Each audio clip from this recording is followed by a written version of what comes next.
A warm welcome to a quick demo on Microsoft SharePoint Footer, which is one of the latest and simplest powerful features of Microsoft SharePoint.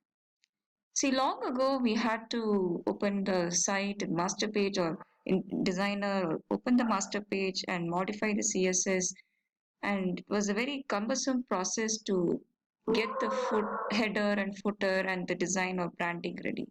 Now in the communication side, just with simple clicks, you don't need to be a hardcore developer or need to know HTML, CSS.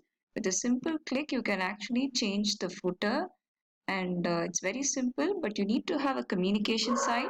Just select settings and change the look, and then edit the footer and make changes. So let's go ahead and see a simple demo. So here is a communication site. At the bottom, you see the edit. When I click edit, I can actually start adding the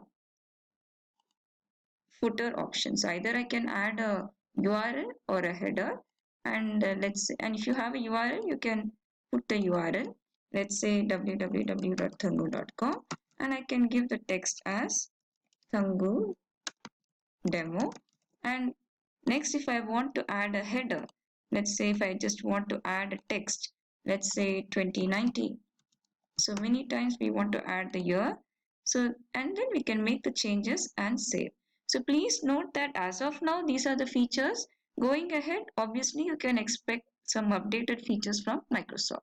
So I click it and save it. So the moment I save it, you can see that I can hover over the Thangu and it will take me to thangu.com, and I can have a text also based on what I had given.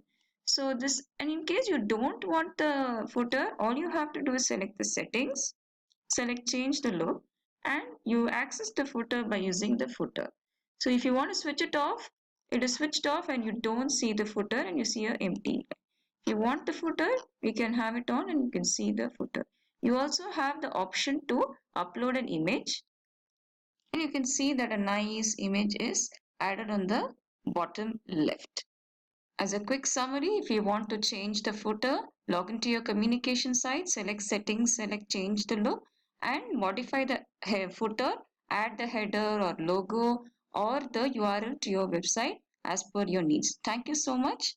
Happy SharePointing. Take care. Bye-bye.